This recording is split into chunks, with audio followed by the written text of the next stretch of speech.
आइए हम लोग लुक्का के इंजिल खोल लेंगे। उसके 6वें अध्याय उसके 37 से लेके 42 तक हम देखें। लुक्का के इंजिल उसका 6वां अध्याय 37 से लेके 42 पद तक। यहाँ पे ऐसा लिखा है, दोष मत लगाओ तो तुम पर भी दोष नहीं लगाया जाएगा, दोषी न ठहराओ तो तुम भी दोषी नहीं ठहराए जाओगे। क्षमा करो तो तुम्हारी भी क्षमा की जाएगी, दिया करो तो तुम्हें भी दिया जाएगा। लोग पूरा नाप दबा दबा कर, हिला हिला कर उभरता हुआ तुम्हारी गोद में डालेंगे, क्योंकि जिस नाप से तुम नापते हो उसी से तुम्हारे लिए भी नापा जाएगा। फिर उसने उनसे एक दृष्टांत कहा, क्या अंधा अंधे को मार्ग बता सकता है? क्या दोनों गड्ढे में नहीं गिरेंगे? चेला अपने गुरु से बड़ा नहीं, परंतु जो कोई सिद्ध होगा वो अपने गुरु के समान होगा। तू अपने भाई की आंख के तिनके को क्यों देखता है और अपनी ही आंख का लट्ठा तुझे नहीं सूझता? और जब तू अपनी ही आंख का लट्ठा नहीं देखता तो अपने भाई से क्यों कर कह सकता है कि हे भाई ठहर जा, तेरी आंख से तिनके को निकाल दूं? हे कपटी, पहले अपनी आंख से लट्ठा निकाल, तब जो तिनका तेरे भाई की आंख में है भली भांति निकाल सकेगा। यह प्रभु यीशु क्रिस्ट का सुसमाचार है। मंडली कृपया बैठ जाएं।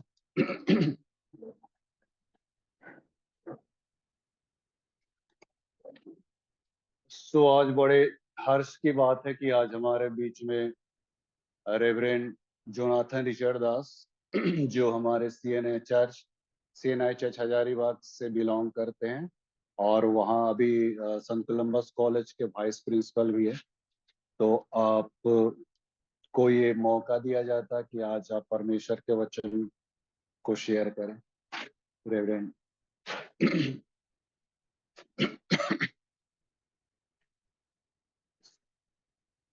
सेठ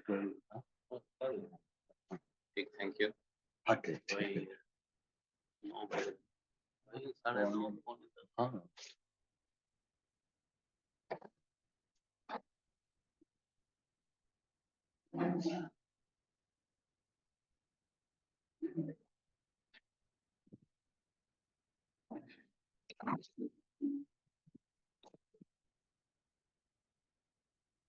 परमेश्वर पिता का धन्यवाद हो कि मुझे यहाँ पर आने के लिए रेवरेंड बादल ठाकुर को हमेशा मौका देते रहते हैं। पिछले बार सिस्टर पुष्पा के यहाँ एक सभा हुई थी जॉइंटली, वहां पर जाने का मौका मिला। फिर उसी संध्या वेला में सिस्टर सविता के यहाँ हम लोग गए। और आज मुझे चर्च में, आज रविवार था और मैं अपने व्यक्तिगत कार्य से आया था, नहीं जाऊं तो उन्होंने कहा संडे है, मैं अटेंड करूंगा आज सीएनआई चर्च में। तो उन्होंने कहा जब आप आ ही रहे हैं तो प्रभु का संदेश भी देंगे। सो मैं प्रभु को धन्यवाद देता हूँ कि उन्होंने मुझे मौका दिया। रेवरेंड बादल ठाकुर ने, मैं इसके लिए धन्यवाद देता हूँ परमेश्वर पिता का भी और आप सबों का कि हम थोड़ी देर प्रभु के वचन से हम शेयर करेंगे और हम आशीष पाएंगे। बोलने और सुनने दोनों पर आइए हम वचन सुनने के पहले 1 मिनट प्रभु के हाथ में सौंपे प्रार्थना करें। हमारे सर्वशक्तिमान अनुग्रहकारी दयालु महान पिता परमेश्वर, हम आपका धन्यवाद देते हैं इस सुंदर जीवन के लिए कि आज के दिन इस तेरे पवित्र आराधनालय में आराधना करने के लिए आपने सहायता मदद किया।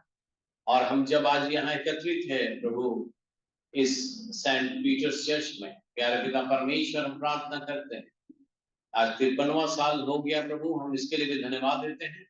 और पिता परमेश्वर, आज जब तेरे वचन से हम सुनते हैं तो बोलने वाला तू हो, पवित्र आत्मा के द्वारा मेरी अगुवाई कर मेरे मुख के द्वारा, ताकि बोलने और सुनने दोनों पर हम आशीष को प्राप्त कर पाए। सूर्य संत तक आप हमारी सहायता मांगते हैं यीशु मसीह के नाम से, आमीन। सो प्रभु का धन्यवाद हो। कई एक लोग परिचित हैं, कई एक लोग परिचित नहीं है। पिछले मीटिंग्स में आप भाग लिए होंगे, लेकिन आज किसी किसी का पहला दिन भी होगा, कोई बात नहीं।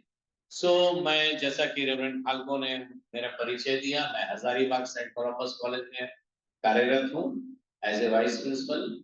और उसके बाद साथ ही साथ मैं CNI चर्च में वहाँ पे मैं रह करके सेवा भी करता हूँ और हमारे प्रीस्ट लोगों के साथ मिल करके सेवकाई करता हूँ जितने भी हो सके, और पूरे डायोसिस के अंदर में जहाँ भी हो, पूरे भारतवर्ष के अंदर में कहीं भी हो, चाहे दार्जिलिंग डायोसिस हो, चाहे छत्तीसगढ़ हो, चाहे दक्षिण हो, जहाँ भी मौका मिलता है मैं वहाँ जाता हूँ छुट्टियों में। और ये मौका हुआ है कि आज मैं मिहिजाम में आपके बीच में CNI चर्च में। सो प्रभु का धन्यवाद। सो पास्टर साहब ने कहा, पादी साहब ने कि जो यंत्री पाठ है उसी को देख के आइएगा, और हम लोग का दोनों सब लोगों का यंत्री पाठ वही है, चाहे हमारा हजारीबाग का हो, दक्षिण छोटा नागपुर डायोसिस, चाहे दुर्गापुर डायोसिस, सभी की। सो आइए आज का जो विषय है उस विषय में हम लूका रचित सुसमाचार और उसका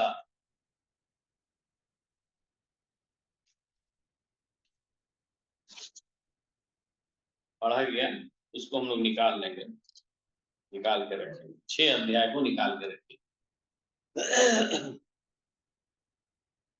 सबसे पहले मैं बताना मांगता हूं कि हम और आप बहुत ही फॉर्चुनेट हैं, बहुत ही धन्य हैं कि प्रभु की आराधना हम बहुत ही स्वतंत्र रीति से हम यहाँ कर रहे हैं। बहुत से ऐसे जगह हैं, देश विदेशों में तो है ही, बहुत सारे ऐसे जगह में जहां बहुत से लोग खुले रूप में स्वतंत्र रीति से आजादी से आराधना नहीं कर पा रहे, लेकिन हमारे भारतवर्ष में भी इन दिनों में बहुत सारे ऐसे राज्य हैं जहां पे अभी स्वतंत्रता धीरे धीरे छीनी जा रही है, बिल्कुल बिल्कुल, बल्कि फ्रंट लाइन में भी हो रहा है। पहले दक्षिण भारत में नहीं होता था, आजकल वहां भी होना शुरू हो गया है। अभी हाल में आप सभी बुद्धिजीवी हैं, न्यूज और अखबारों को जानते हैं, पढ़ते हैं, मणिपुर में फिर थोड़ा थोड़ा आग सुलगना शुरू हो गया है। पिछले दिनों में जो बहुत ही भयानक रीति से जब मणिपुर में हो रहा है, तो आपको मालूम होगा कि 2024 कलीसिया वहां पे टॉर्चर हुई, जलाई गई, आगजनी हुई, 1500 घरें वहां पे मणिपुर में जलाया गया, खत्म हो गया। लेकिन इसके बावजूद भी अगर आप देखेंगे तो ना उनके पास घर है, ना उनके पास अच्छा चर्च है, सब चला गया। फिर भी उन लोगों ने एक चीज नहीं छोड़ा, और क्या करना? आराधना करना नहीं छोड़ा। आज हम बहुत अच्छे से ठंडे में, पंखे में और चेयर में बैठ के बड़ी आराम से हम बैठ के आराम से हम कर रहे हैं, लेकिन सोचिए उनका घर भी नहीं है, पता नहीं खाने के लिए क्या है नहीं है, आज चर्च के बाद हम क्या खाएंगे, क्या पकाएंगे, कुछ नहीं, सब कुछ चला दिया गया है। लेकिन एक चीज उन्होंने नहीं छोड़ा, पेड़ के नीचे हो तो वहीं हो, नदी किनारे हो तो वहीं हो, लेकिन उन्होंने आराधना करना नहीं छोड़ा। प्रभु के नाम की स्तुति है। एक बहुत बड़ा चैलेंज है हम लोगों के लिए, और मैं इसलिए बता रहा हूं ताकि ऐसे लोगों के लिए, ऐसे जनों के लिए हम प्रार्थना करना ना भूलें। उनके लिए जरूर कम से कम जो हो सके तो कम से कम हम प्रार्थना जरूर करें, और उससे बढ़कर अगर और कुछ करना है तो हम जो भी हो सके हम कर सकते हैं, कर सकते हैं। प्रभु के नाम की स्तुति। चलिए आज हम प्रभु के वचन में हम जाएंगे, और मुख्य आज का विषय यही है, दोष लगाना। दोष लगाना सबसे आसान काम, कोई पैसा नहीं लगता है, कोई इसमें कोई भी तर्क और वितर्क की बात नहीं। दोष लगाना है तो बस लगा दिए, किसी पर भी। लेकिन बहुत आसान है ये, क्योंकि कभी भी कुछ उनके गुणों को जो हम लेते हैं, करते हैं, तो बड़ा आसान लगता है, लेकिन प्रभु के गुणों को जब हम कार्य करते हैं थोड़ा कठिन जैसा लगता है। लेकिन ऐसी बात नहीं है। यहाँ पे प्रभु ने इसको करने के लिए मना किया है। नंबर 1, यहाँ पर शुरू में ही हम लोगों ने पढ़ा 37 लूका 6 और उसका 37 में सीधे लिखता है, प्रभु का वचन यहाँ है, दोष मत लगाओ तो तुम पर भी दोष नहीं लगाया जाएगा, दोषी ना ठहराओ तो तुम भी दोषी नहीं ठहराए जाओगे। इसलिए आगे में लिखा है उसी के समानांतर में, क्षमा करो तो क्षमा किया जाएगा, दिया करो तो दिया जाएगा, इस प्रकार से। लेकिन आज विशेषकर है, ऊपर में हेडिंग में भी है, दोष मत लगाओ। मेरे प्रिय अजीजों, क्यों प्रभु कहता है दोष मत लगाओ? आपको मालूम है दोष कितने लोग लगा सकते हैं? एक जो सबसे पहले जिससे हमारा मन नहीं मिलता है, बिल्कुल विपरीत, तो हमको दोष लगा देंगे। अगर हमसे किसी से नहीं पटता है, किसी से मन नहीं मिलता है, विपरीत है हमारा सोच विचार, आप कुछ सोच रहे हैं, आप कुछ सोच रहे हैं, और हमसे मन नहीं मिल रहा है, तो हम दोष लगाने में चुपते नहीं, अरे वो फलना ये तुरंत लगाते हैं। दूसरा, हम दोष खुद अपने आप से हम लगाते हैं। हम जानते हैं अपने आप को हम दोषी करते हैं। भजन संहिता अगर 51 अध्याय पढ़िएगा तो वहां पर पहले, दूसरे, तीसरे में दाऊद ने कहा कि मेरा पाप निरंतर मेरी दृष्टि में क्या करता है? बना रहता है। मैं अपने गुनाह को, मैं अपने पाप को क्या करता हूं? जानता हूं। सबसे पहले हम अपनी कमियों को खुद जानते हैं, जो हमारा जमीर हमें दोषी ठहराता है। भले हम बोलते नहीं है, लेकिन हम अंदर अंदर जानते हैं हम किन बातों में दोषी हैं। तीसरा, शैतान, जो हमेशा, रेवलेशन प्रकाशित वाक्य उसका 12 अध्याय उसका 10 पद में आप पढ़िएगा तो वहां पर लिखा हुआ है कि शैतान हमेशा परमेश्वर के सिंहासन के सामने हमारे और आपके ऊपर दोष लगाने के लिए क्या रहता है? तैनात रहता है ना, तैनात रहता है। प्रार्थना करेंगे, प्रभु इसकी प्रार्थना मत सुनिए, ये तो ऐसे है, फलना है, दोष लगाने के लिए हमेशा, ये कैसे जाएंगे स्वर्ग, ऐसे क्या होगा? और मेरे प्रिय अजीजों, जो दोषी हैं आज, इससे हमारा क्या क्या हमारे अंदर में हानि होगी, आज इसके ऊपर मैं आपको बोलना मांगता हूं। इसलिए प्रभु नहीं चाहते हैं कि इस चीज को हम इस्तेमाल करें, बल्कि हम इससे बढ़ करके दूसरों से हम प्यार करें, दूसरों को हम सुधारने का काम करें, और तब देखिएगा कि प्रभु का काम बहुत विस्तार होगा, प्रभु का काम बहुत बढ़ेगा। तो इससे पहले कि दोष से क्या क्या हानि होगी, इस बात को बताने के पहले आज प्रभु हमें ये चाहता है कि हम क्या करें, इस बात को मैं बोल करके तब फिर मैं आगे बढ़ूंगा। पढ़िएगा सबसे पहले पहला कुरिन्थियों, अगर प्रभु दोष लगाने नहीं कह रहा तो क्या कह रहा है? पढ़िएगा पहला कुरिन्थियों उसका 10 अध्याय और उसका 31, 32 और 33 पद। हाँ पढ़िए पढ़िए। इसलिए तुम चाहे खाओ चाहे पियो चाहे जो कुछ करो, सब कुछ जो भी करो किसके लिए करो? परमेश्वर की महिमा के लिए करो। हाँ आगे भी 32, 33।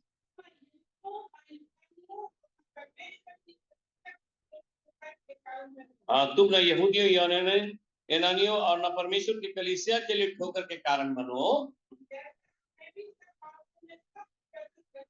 जैसा मैं भी सब बातों में सबको प्रसन्न क्या करता हूं? रखता हूं, परंतु अपना नहीं, परंतु बहुतों का लाभ ढूंढता हूं कि वे क्या करें।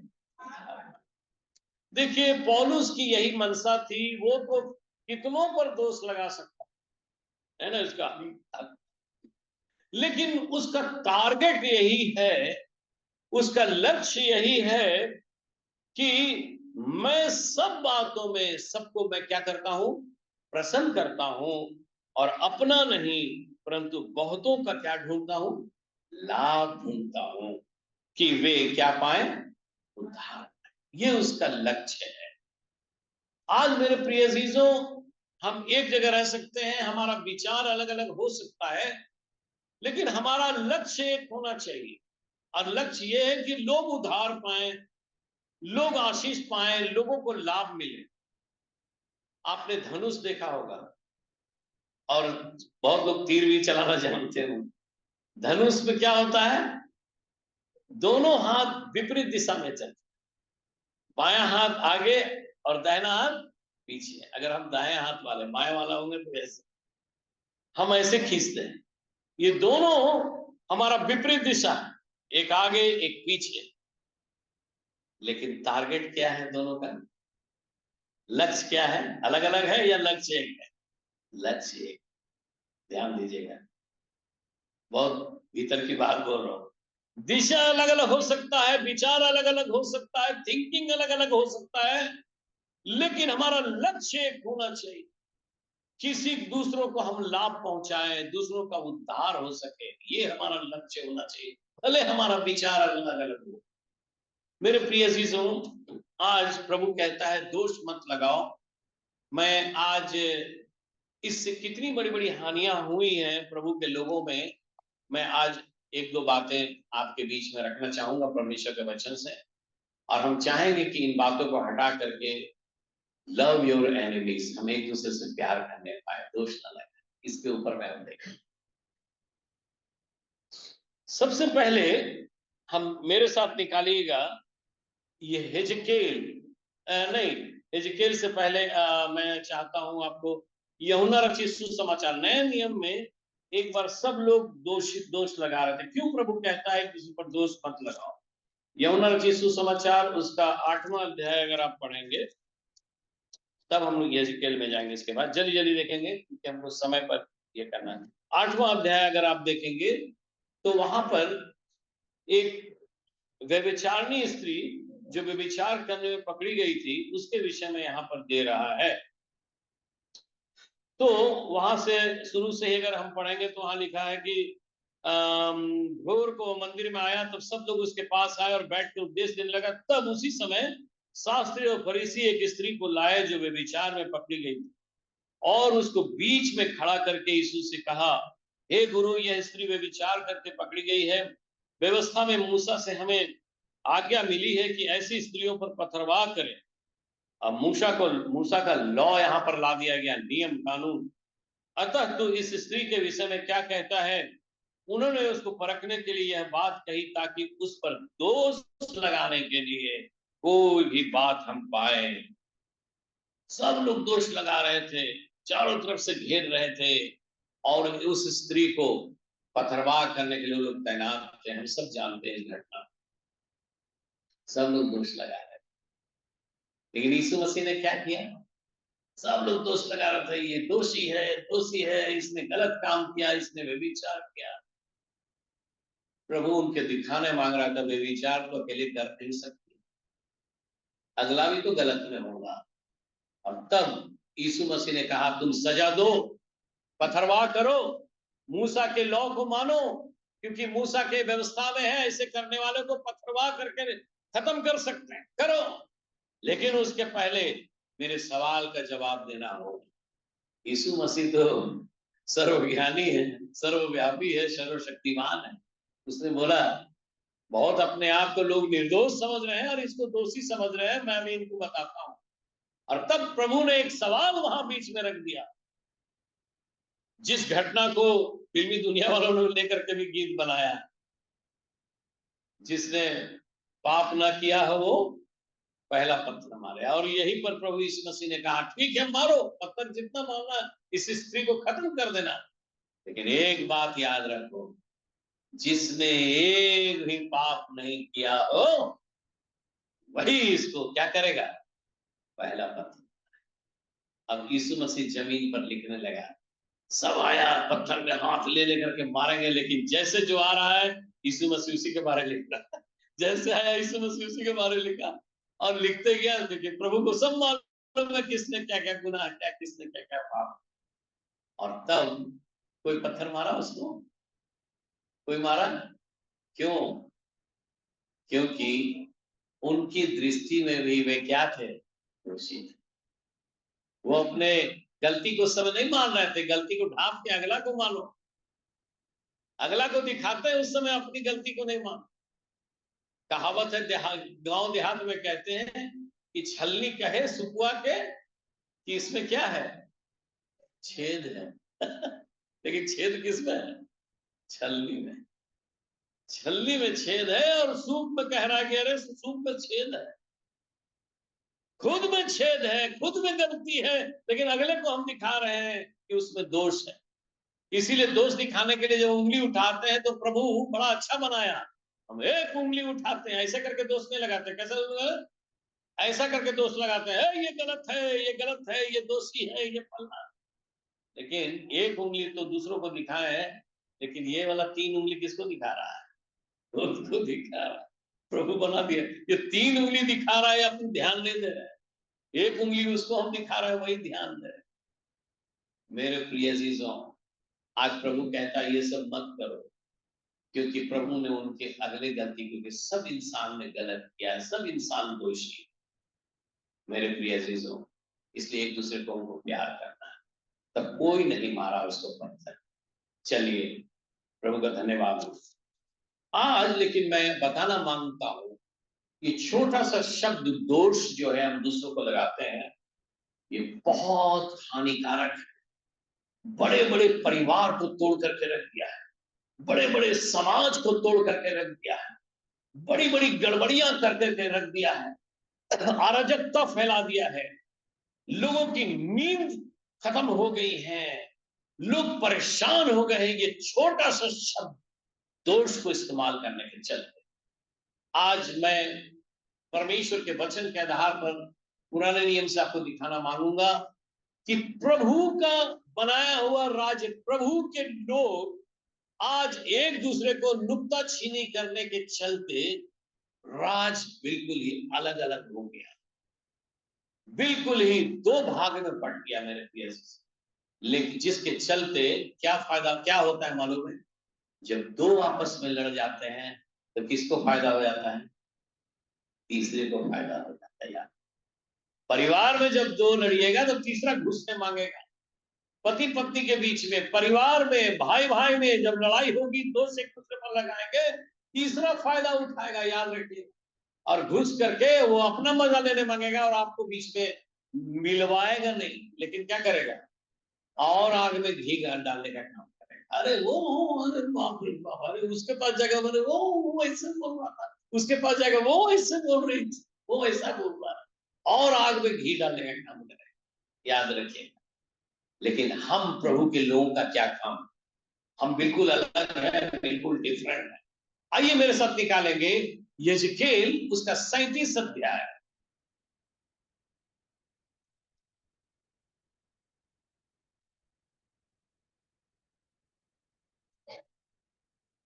उसका 15 पद से।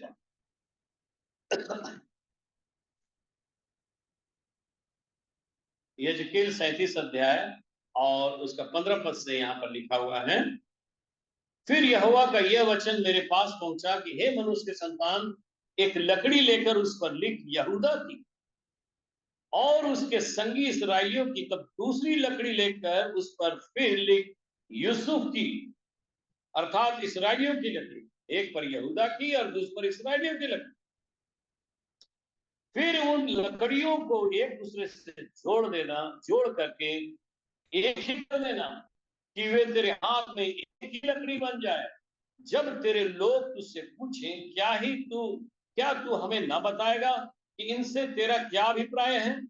तब उनसे कहना, परमेश्वर यहोवा यूं कहता है, देखो मैं यूसुफ की लकड़ी को और इब्राहिम के हाथ में है, और इसराइल के जो गोत्र हमारे उसके संगी हैं उनको लेकर यहूदा की लकड़ी को उससे जोड़कर उसके साथ एक ही लकड़ी कर दूंगा, और दोनों मेरे हाथ में एक ही लकड़ी बनेंगी। जिन लकड़ियों पर तू ऐसा लिखेगा वे उनके सामने तेरे हाथ में हैं। जब तब तू उन लोगों से कह, परमेश्वर यहोवा यूं कहता है, देखो मैं इसराइलियों को उन जातियों में से लेकर जिनमें वे चले गए हैं चारों ओर से इकट्ठा करूंगा और वे उनके निज देश में पहुंचाऊंगा। परमेश्वर का धन्यवाद हो। पढ़िएगा इसको घर में जाकर के। ये बंधुआई में इजरायली लोग चले, बेबीलोन देश, नबूकदनेस्सर के समय। हिजकिय्याह जो लिख रहा है ये भी बंधुआई में था। बंधुआई में क्यों गए? आपस में लड़ गए। आपस में लड़ गए तो कमजोर हो गए, तीसरा फायदा उठाया। नतीजा ये है दूसरे लोग बंधुआई में ले गए। अब हम गुलाम हो गए, स्वतंत्र अच्छे से जीवन व्यतीत कर रहे थे, अब उनके हाथ में पड़ गए। लेकिन प्रभु छोड़ता नहीं है, प्रभु सुधारने वाला है। जैसे वहां व्यभिचारिणी स्त्री को बचा लिया प्रभु, आज इस राज्य को बचा रहा है। और तब यिजकेल को परमेश्वर ने दर्शन दिया और उसने कहा, दो लकड़ी ले लो, एक हाथ में इजराइल की लकड़ी और दूसरे हाथ में यहूदा की लकड़ी, और दोनों को क्या कर दो, मिला दो। पूरा अध्याय अगर पढ़िएगा यिजकेल 37 अध्याय, तो लिखा हुआ है सब के सब इजरायली लोग, यहूदी लोग सूखी हड्डियों के समान हो गए थे। उसमें कोई जान नहीं है, कुछ नहीं है, ऐसा करके वहां थे, रो रहे थे, करा रहे थे, तड़प रहे थे। लेकिन परमेश्वर ने कहा, आओ इनको हम क्या कर दें, एक कर दें। ये क्यों अलग अलग हो गए? दोनों का उद्गम एक ही स्थान से हुआ है, दोनों एक ही गोत्र के थे, सब एक ही गोत्र से आए। आज ये बट क्यों गए? इसलिए मेरे प्रिय अजीजों, जब हम एक दूसरे पर दोष लगाते हैं, क्यों? क्योंकि हमारा क्या नहीं मिलता है, विचार नहीं मिलता, हमारा मन नहीं मिलता। जब हमारा मन बट जाता है तो हमारा सब कुछ बट जाता है। याद रखिए, सब कुछ बट जाएगा। जब घर घर में हम दो भाई हैं, एक ही छत के नीचे हैं, एक ही माँ बाप के बच्चे हैं, जब आने वाले दिनों में हमारा मन बटने लगता है तो हमारा धीरे धीरे क्या होता है, सब चीज बटने लग जाता है, सब चीज बटने लग जाता है। प्रभु के नाम में स्तुति। इस बात को मैंने खुद अपने बात से सीखा है। मैं भी दो ही भाई था और आज इत्तेफाक से लॉकडाउन में मेरा छोटा भाई नहीं रहा। लेकिन मेरी माँ ने बोला, बेटा मैं मरते मरते जा रही हूँ, लेकिन मैं चाह रही हूँ तुम लोग दोनों बीच में आगे में प्यार बना रहे, इसलिए मैं बांट दूंगी। लेकिन जैसे हम लोग कोर्ट से, हमने बोला ठीक है कर दीजिए, लेकिन हम लोग एक ही हैं, आपकी इच्छा है इससे कर दीजिए। लेकिन जैसे कोर्ट से हम लोग घर पे आए, तुरंत मालूम होगा ये हिस्सा उनका है, ये हिस्सा मेरा है। मैंने बोला घर को नहीं तोड़ेंगे, मैं घर नहीं लूंगा, जो खाली स्थान है थोड़ा मुझको दे दो, तुम रख लो, क्योंकि पापा मामा ने घर बनाया, वो टूट जाएगा तो अच्छा नहीं, इसको रहने दो। जो थोड़ा बहुत है बचा हुआ उसको, मुझको अच्छा नहीं लगा कि घर टूटे। लेकिन पेड़ का भी बंटवारा होने लगा, ये मुझको बड़ा खराब लगा। तो उस समय आए और उसका जो उनके जो सर्वेंट था उसने बोला, सुनिए भैया ने बोला है ये वाला पपीता मत तोड़िएगा, एक मेरा पपीता है। तब बोले रे बाबा रे, पपीता को भी अलग कर दिया, अमरूद को भी अलग कर दिया। अभी हम लोग एक साथ खाते थे, एक साथ रहते थे, लेकिन जैसे कोर्ट से हम लोग आए और नियम से बंटवारा हो गया, पपीता भी अलग हो गया, अमरूद भी अलग हो गया, पेड़ भी अलग हो गया, दीवार में। बोले धन्य हो प्रभु। और तब ताला बंद करके वो चले गए, दोनों सर्विस करते थे बाहर में। मैंने ये नहीं लगा रहा हूँ, दोष नहीं लगा रहा, मैं कह रहा हूँ कितना मन नहीं मिलने से कितना ये होता है। और तब मेरे पड़ोसी ने बोला, मेरे चाचा जी जैसा लगते थे, भैया आप तो कल ना हजारीबाग जाइएगा, क्यों ऐसा करें, आइए ना आप मेरे घर में आज रहिएगा। और चाची ने खाना बनाया, मैं उनके यहाँ रहा और उन्होंने कहा आप बच्चित, वो बैंक में काम करते हैं, मैं जानता हूँ आप तो यहाँ घर नहीं बनाएंगे, आप हजारीबाग में रहते हैं, छोटा नागपुर में ही जाएंगे, लेकिन ये जितना आपका खाली जमीन है ना, अगर देना होगा तो मुझको दीजिए। देखिए वो घर भी ले गया, बोला अपने आप को एक अन्य प्रभु के नाम से, चाहे जो भी हो। मेरे प्रिय चीजों, जब मन नहीं मिलता है तो सब चीज अलग होने लगे। और यही भाइयों भाइयों में हुआ, इस्राएल के परमेश्वर के जनों में शुरू से ही हुआ।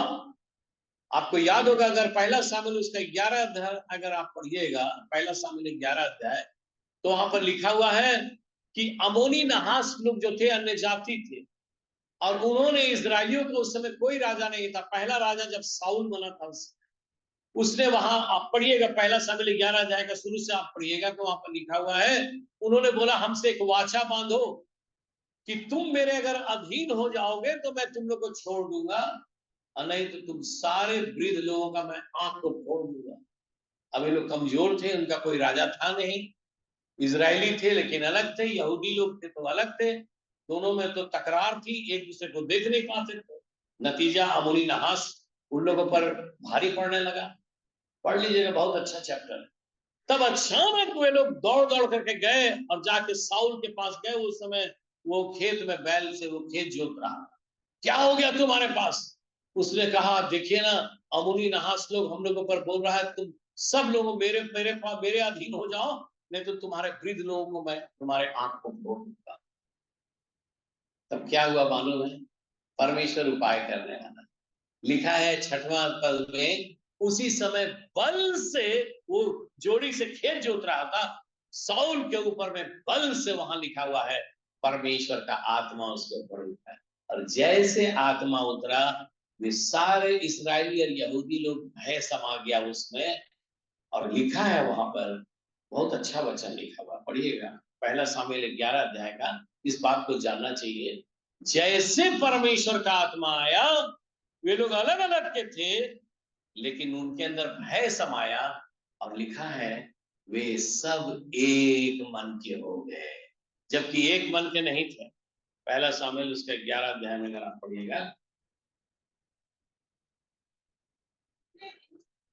1 मिनट में बता रहा हूं कहां पर लिखा हुआ है वो, 7वां पद, 6 में लिखा हुआ है, ये संदेश सुनते ही साउल पर परमेश्वर का आत्मा बल से उतरा। जैसे परमेश्वर का आत्मा बल से उतरा, तो 7वां पद का आखिरी 2 लाइन पढ़िएगा, तब से, हाँ, तब, हाँ, तब जैसे परमेश्वर का आत्मा आया साउल पर, लिखा है तब यहोवा का भय लोगों में ऐसा समाया, तब वे एक मन होकर के निकल आए। और गिनती कितना हुआ? जब एक मन हुआ तो कितनी गिनती हुई? 8 पद को पढ़िएगा, कितना गिनती हुई? तब उसने उन्हें बेजेक में गिन लिया, इसराइलियों के 3 लाख, इसराइलियों के 3 लाख और यहूदियों के कितने थे? 30,000 खरे। लेकिन उसके ऊपर में एक छोटा सा ग्रुप उनके ऊपर हावी हो रहा था। ये लोग कितने थे? 3,30,000 में थोड़ा सा लोग हम लोगों पर हावी हो रहा था। कारण क्या था? कारण था वे दोनों एक मन के नहीं थे, लेकिन परमेश्वर का आत्मा जैसे आया वे कैसे हो गए? सब एक मन। मेरे प्रिय अजीजों, मैं आपको एक घटना के विषय में बताऊं। आज परमेश्वर हर एक मसीही परिवार में, हर एक कलीसिया के अंदर में, हर एक प्रभु के लोगों में अंतिम दिनों में शैतान एक काम कर रहा है, वो तोड़ने का काम कर रहा है, अलग करने का काम कर रहा है, रिश्तों में बिगाड़ लाने का काम कर रहा है, प्रेम से ठंडा होना शैतान चाह रहा है, ताकि लोग बिखर जाएं, लोग एकजुट ना हो, कलीसिया में एक प्रेम ना बना रहे, अलग अलग हो जाए, एक दूसरे पर लोग नुक्ताचीनी करे, एक दूसरे पर लोग दोष लगाए। उसमें अपना तो बहुत मजा मिलता है, लेकिन हानि किसको होती मालूम है? परमेश्वर की कलीसिया की हानि हुई। आज यही परमेश्वर का चरवाहा, जो यीशु मसीह हमारा चरवाहा है, वो रो रहा है। आज हर एक जगह में चाहिए, आज यही सब पाया जाएगा, वो एक दल अलग हो गया, वो एक दल। लेकिन प्रभु कहता है आओ मेरी लाठी ले लो, और वो 2 लाठी है। कौन कौन मालूम है? एक अनुग्रह की लाठी, और दूसरा प्रेम की लाठी, एक उत्तम, एक क्षमा की लाठी, एकता की लाठी। अनुग्रह की लाठी और एकता की लाठी। मैं नहीं बोल रहा हूं, प्रभु का वचन बोल रहा है। पढ़िए, लिखा हुआ है जकरिया उसका 11 अध्याय में पढ़िएगा, और उसका 7 पद में तो 2 लाठी के बारे में।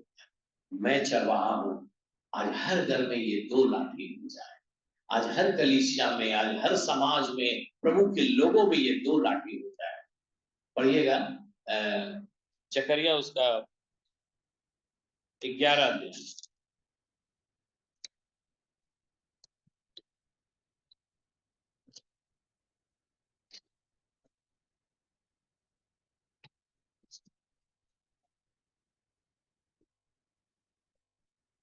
7 पद से, इसलिए मैं घात होने वाले भेड़ बकरियों को और विशेष करके उनमें से जो दीन थी उनको चराने लगा। मैंने 2 लाठियां ली, एक का नाम मैंने अनुग्रह रखा, दूसरी का नाम एकता रखा। उनको लिए हुए मैंने उन भेड़ बकरियों को चराने लगा। मैं उनके लिए 3 चरवाहों को 1 महीने में नष्ट कर दिया। आगे हम देखेंगे, यहाँ पर आगे पढ़ते जाइएगा 10 पद में। मैंने अपनी वह लाठी तोड़ डाली जिसका नाम अनुग्रह था, कि जो वाचा मैंने सब जातियों के लिए बांधी थी उसे तोड़ूं। उसी दिन तोड़ी गई, और उससे दिन भेड़ बकरियों को जो मुझे ताकती थी उन्होंने जान लिया कि यहोवा का ये वचन है।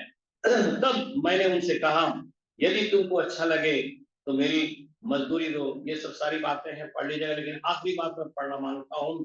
तब मैंने 14 पद में अपनी दूसरी लाठी जिसका नाम एकता था इसलिए तोड़ डाली कि मैं उस भाईचारे के नाते को तोड़ डालूं जो यहूदा और इस्राएल के बीच दोनों जातियां अलग हो गई थी। मैं चाहता हूं कि ये लाठी उनकी जगह में रहे, अनुग्रह की और एकता की। मेरे प्रिय चीजों, क्यों मालूम है?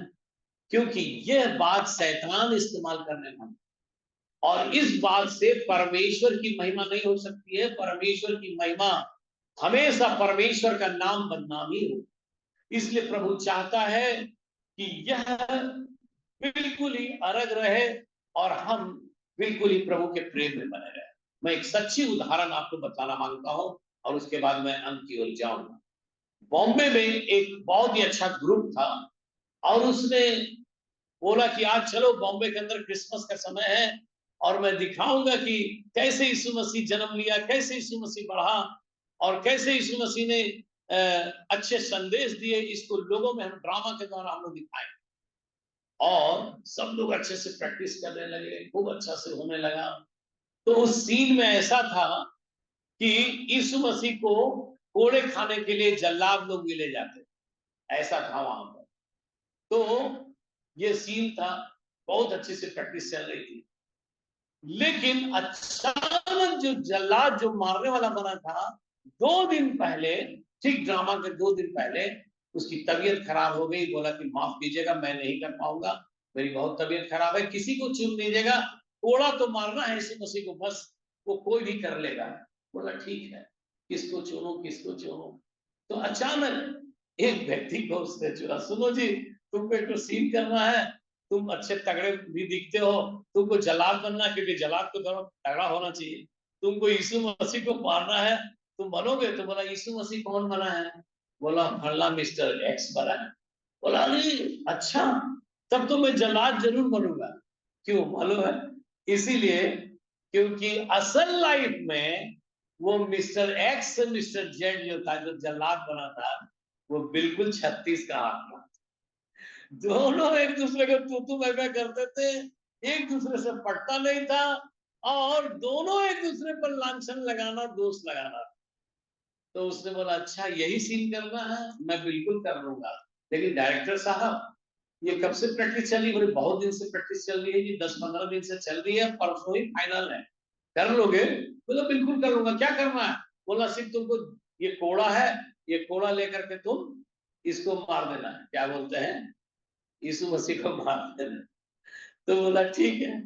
तो उसके बाद ले लिया और घर में जाकर के उस कोड़े में खूब तेल लगा रहा गुस्सा से। तो बहुत हमको मेरे मेरे को बोलता था, बहुत मेरे को बोलता था, बहुत मेरे को दोस्त लगाता था।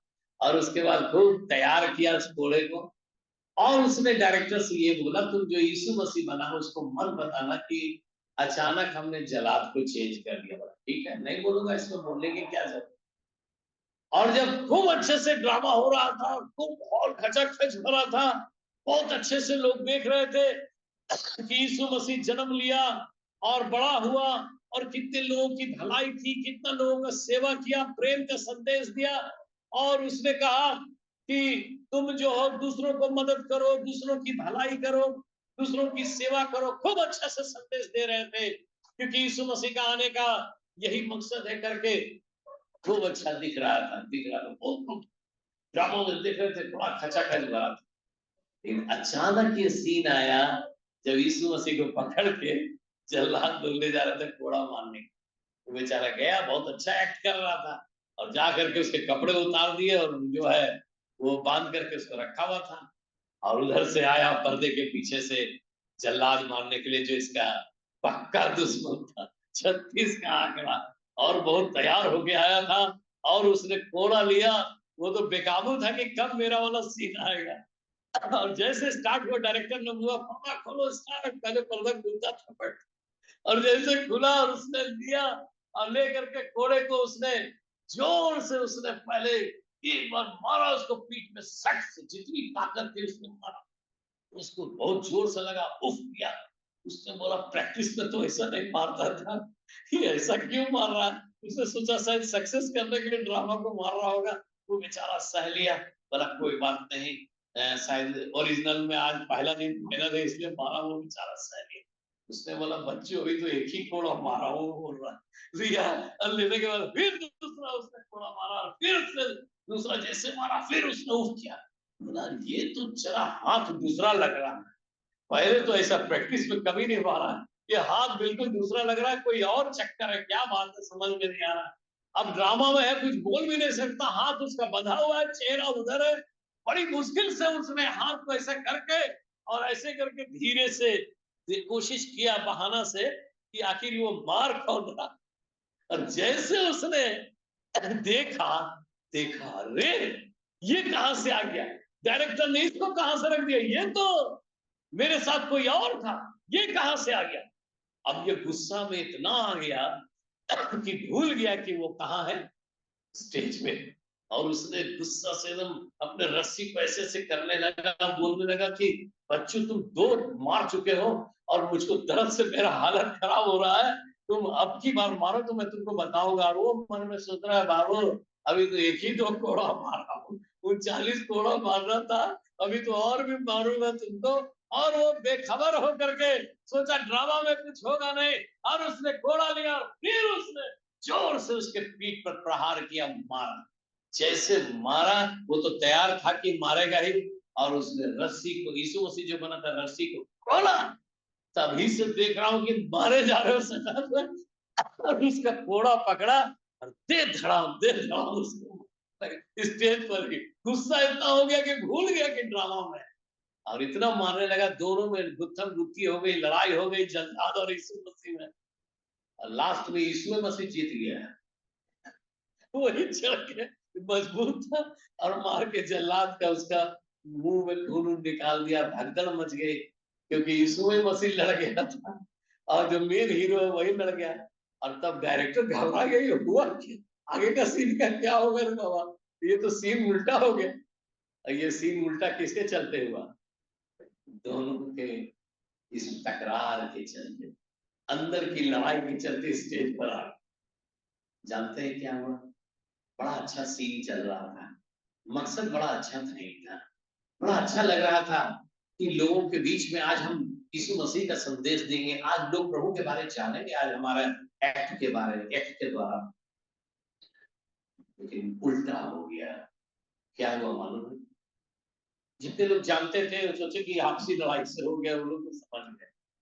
लेकिन उस भीड़ के पीछे में एक ऐसी महिला बैठी थी, एक ऐसी स्त्री, एक ऐसी बहन पीछे में बैठी थी, जिसने यीशु मसीह के बारे कभी नहीं जाना, और बड़ी ध्यान से देख रही थी यीशु मसीह क्या होता है, कैसा होता है, कैसा चरित्र है।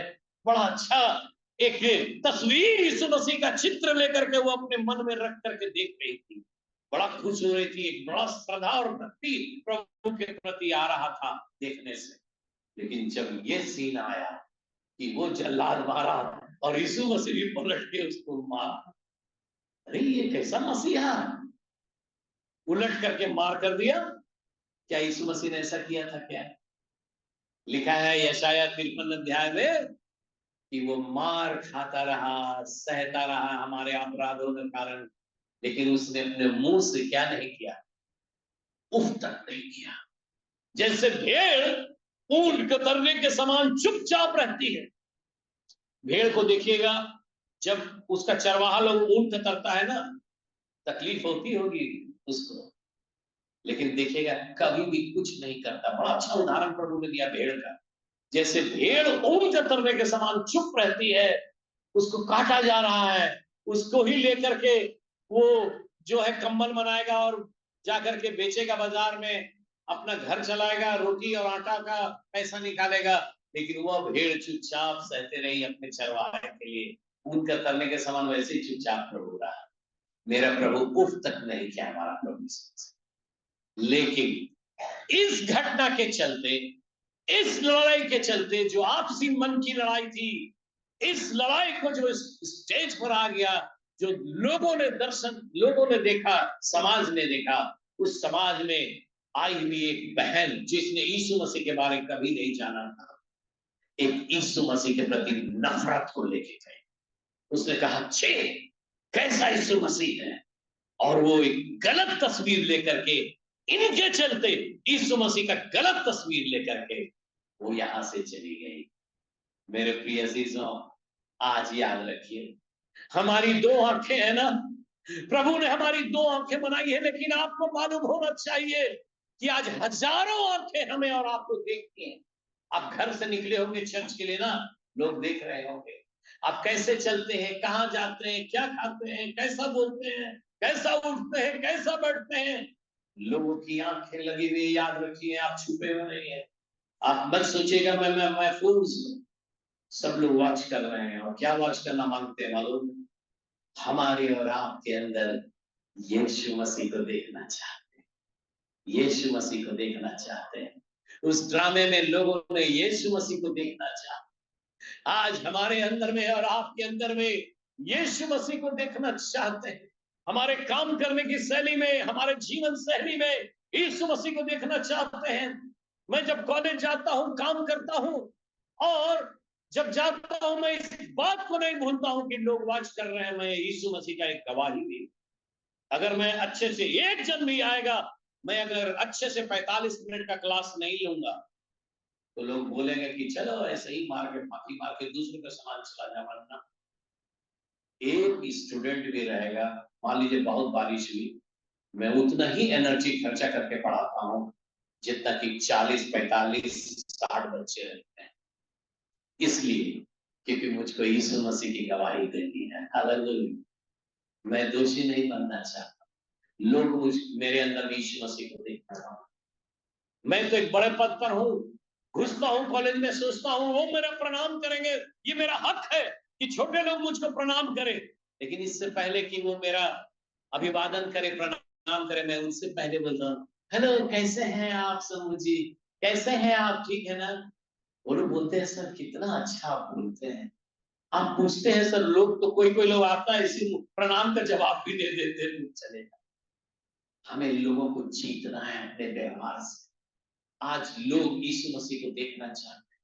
मैं और पत्नी, मेरी धर्मपत्नी मेरे साथ आई है। हम लोग जब गए थे एक राशन की दुकान में, उसी समय एक सिस्टर हम लोग आई थी, और तुरंत सिस्टर लोग वहां से चली गई। वो नहीं जान रहा था सेठ कि हम लोग दोनों क्रिश्चियन हैं। उसने बोला, सर जानते हैं, ये ही लोग के चलते आज हमारा इंडिया बचा हुआ है। लक्षण क्यों? बोला, सर ये लोग बड़े ईमानदार होते हैं क्रिश्चियन लोग। देखिए एक मारवाड़ी क्या गवाही है, ये क्रिश्चियन लोग बड़ी ईमानदार होते हैं सर। कितने बार पैसा हमने गलती से दे दिया, ये सिस्टर लोग जीप में बैठ करके आ करके फिर से पैसा लौट आई। ये पढ़ाते हैं लोग तो बड़ी ईमानदारी से पढ़ाते हैं। हम भी अपने बच्चों को यही कह रहे हैं। और अगर हॉस्पिटल में भी है सर, तो बड़ा ईमानदारी से लोग काम करते हैं। इसीलिए हम लोग मिशन हॉस्पिटल में ही भेजते हैं। आजकल तो कमर्शियल बहुत खुल गया है, पैसा कमाने के लिए खुल गया है सर, लेकिन सच्ची सेवा तो यही में है। खान सर जो बहुत फेमस है अभी टीचर में, वो स्टेटमेंट देता है क्रिश्चियन में। हम लोगों ने बहुत नाम कमाया है यीशु मसीह के चलते मेरे प्रिय। आज हम बहुत अच्छे गिने जा रहे हैं समाज, तो क्यों नहीं हम यीशु मसीह को अपने जीवन से दिखाएं? क्यों नहीं हम यीशु मसीह को अपने जीवन से, अपने बोलने से, अपने चलने से, अपने व्यवहार से दिखाएं? क्योंकि यही तो देखना चाहते हैं। इसमें प्रचार करने की जरूरत नहीं पड़ेगी, लोग खुद ब खुद अट्रैक्ट होकर के आएंगे। हमारा आचरण देख के, हमें देख के, हमें बोलने की जरूरत नहीं पड़ेगी। मेरे प्रिय अजीजों, आइए आज हम इसको हटा दे अपने जीवन से नुक्ताचीनी, बल्कि इसके चलते हम दूसरों को प्यार करें। आज यही काम किया था रहोबियाम ने। सुलेमान राजा का बेटा, जब सुलेमान राजा मर गया तो रहोबियाम बना। पहला राजा 11 अध्याय घर में पढ़ लीजिए। और तब लोग आए, बोलने लगे आप राजा बन गए हो, तेरे पापा ने बहुत मंदिर बनवाया, बहुत खर्च किया, हम लोगों पर बहुत टैक्स पड़ गया है, थोड़ा कम कर दीजिए ना। तो अपने प्राचीनों को बुलाया, रहोबियाम ने बोला कि ठीक है भाई, कम कर दें इनको। उतने में इसका जवान दोस्त लोग आया, क्या कर रहे हैं आप, ये सब मत कीजिए, अपना पापा से ज्यादा अच्छे हैं आप। अब उसको चढ़ा दिया। सुलेमान जैसा कोई बुद्धिमान नहीं था, लेकिन रहोबियाम को वो कर दिया। पहला राजा 11 अध्याय में पढ़ लीजिएगा, 12 अध्याय में बहुत अच्छा लिखा।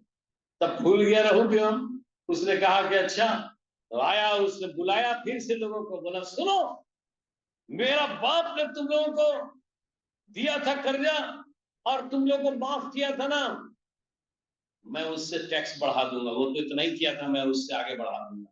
बोला क्या कर रहे हैं आप सर, बेटा से उम्मीद और थी, पापा ने किया, आप क्या कर रहे हैं। बोला वो तो छोड़ो, वो तो तुम लोग को कोड़ा से मारता था ना, मैं बिच्छू से कटवाऊंगा। लिखा हुआ बच्चे, बिच्छू से कटवाऊंगा, याद रख, तुमसे ज्यादा मैं अपने पापा से ज्यादा कड़ा बनूंगा। रहना रहो मेरे अधीन में तो तुमको मेरा बात मानना हो। जानते क्या हो गया, उसी समय से इस्राएल और यहूदा अलग हो गया, उसी समय से अलग हो गया। मेरे प्रिय चीजों, कारण ये था कि उसने अपने पापा पर दोष लगाया, पापा के जैसे नहीं बनने लगा। हम उससे ज्यादा अच्छे हैं, है ना। मेरे बच्चों, जो जवान लोग हैं, उनके लिए आज मेरी एक नसीहत, अपने गार्जियन को, अपने मम्मी पापा को, अपने पेरेंट्स को हमेशा हमको इज्जत देना है। उनसे बड़े नहीं हो सकते।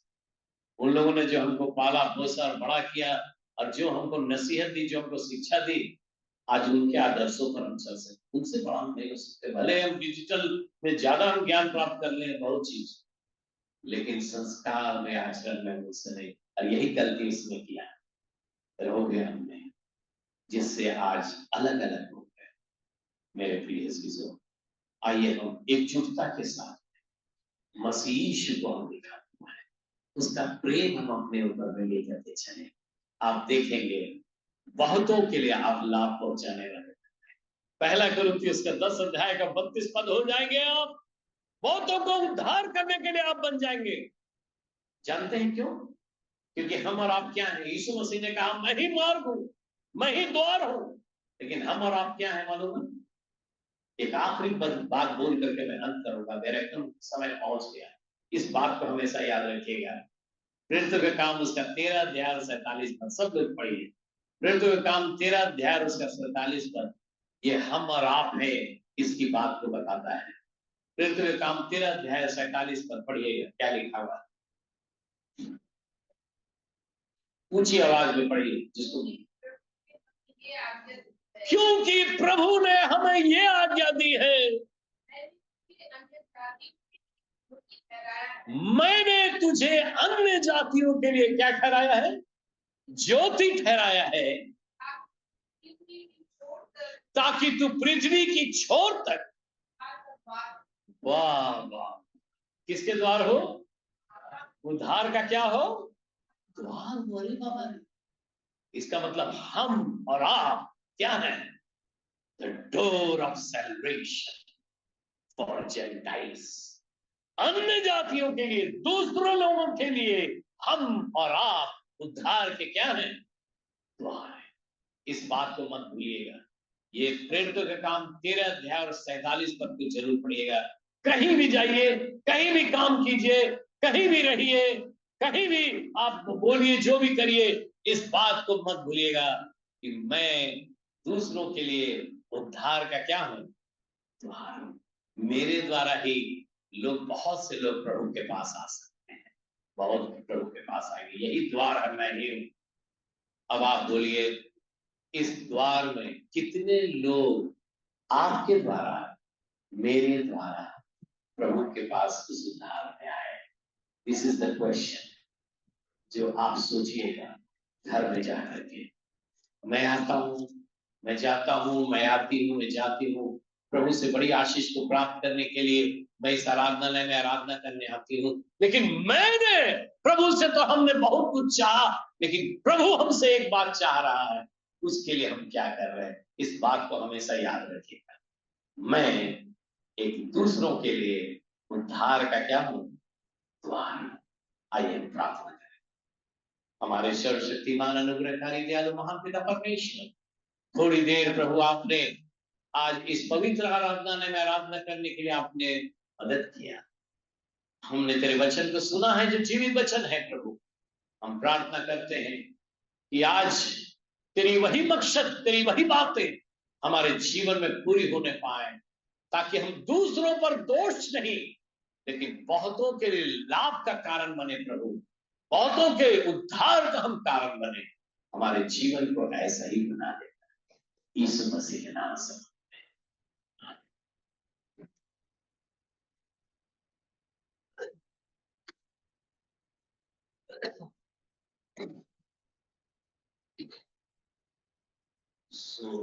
जोनाथन दा को धन्यवाद देते हैं। और ये हम लोग इनसे जुड़े हुए हैं 50 साल से। हालांकि ये अलग प्रांत के थे, हम अलग प्रांत के थे, लेकिन सन कोलंबस कॉलेजिएट हॉस्टल में हम लोग एक ही साथ थे। मतलब ये मुझसे सीनियर थे 3 साल, मेरे बड़े भाई के साथ थे, और मैं 3 साल इनसे जूनियर था। तो 1975 से मैं इनको जानता हूँ। सो हम लोग के साथ ये टैग हमेशा बना हुआ है। तो धन्यवाद देते हैं जोनाथन दा पर। हम लोग आने वाले समय में भी और भी हम लोग यूटिलाइज करेंगे। और इंट्रोडक्शन की जब बात आ रही है तो हम लोग भाभी से भी अगर मतलब हाँ नाम आप भी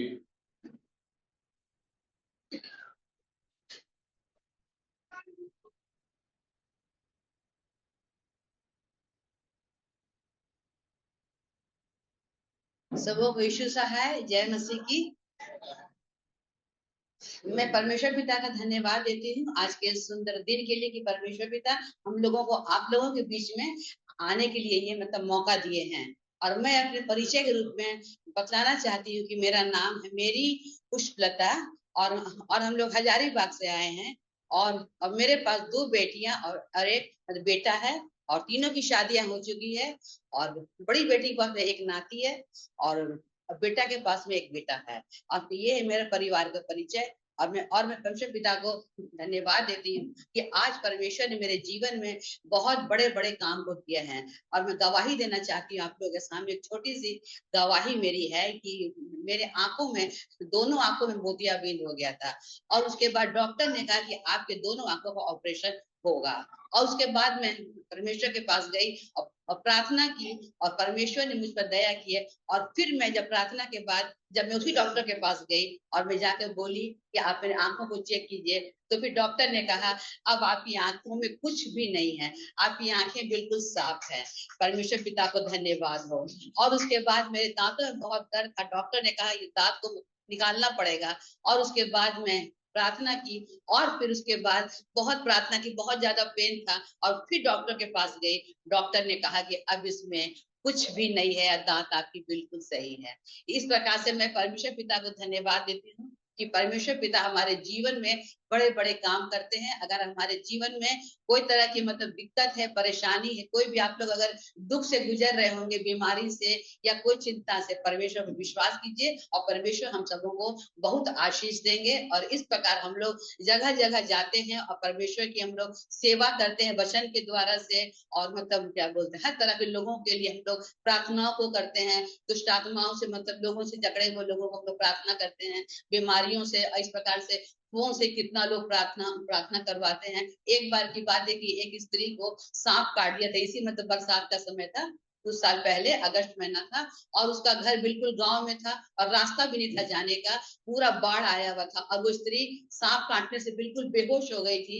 और उसने प्रार्थना के लिए हम लोग को फोन किया, और वो स्त्री सारी रात उसके पास कोई उपाय नहीं था कि अब जब तक सुबह ना हो डॉक्टर पास जाने का कोई उपाय नहीं था। इस प्रकार से हम लोग प्रार्थना किए, और सुबह होते होते उसे होश आ गया, और उसके शरीर का सारा जहर भी खत्म हो गया।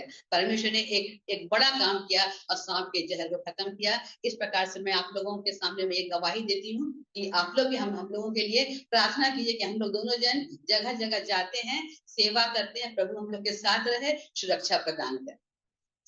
सबों को जय मसीह। दोनों मेहमान के लिए हम लोग ताली से और ये भी स्पीकर हैं, यूटिलाइज करना होगा तो हम लोग आने वाले दिन में महिला समिति लोग इनको यूटिलाइज करेंगे। तो तहरे से फिर से शुक्रिया अदा करते हैं सर, और हम लोग फिर आने वाले दिनों में चाहें कि हम लोग को और भी सहकारी मिले। और अभी ये यहीं पे घर बना रहे हैं मोई के पास, ये हमारे पड़ोसी हो जाएंगे, तो आप लोग जब भी चाहें तो यूटिलाइज इनको यूज कर सकते हैं, इनको अपने सेवकाई के लिए उपयोगिता में ला सकते हैं। और हम तो चाहे थे कि इसी साल एसीसी के द्वारा इनको यहाँ पे लॉन्च करेंगे, लेकिन क्या करें, जामताड़ा वाला बुकिंग पहले हो गया। खैर नेक्स्ट ईयर हम इनको ऑल चर्चेस कमेटी की ओर से जो हम लोग का होता है सालाना कन्वेंशन, उसमें हम लोग ये करेंगे। तो ठीक है, धन्यवाद आप दोनों।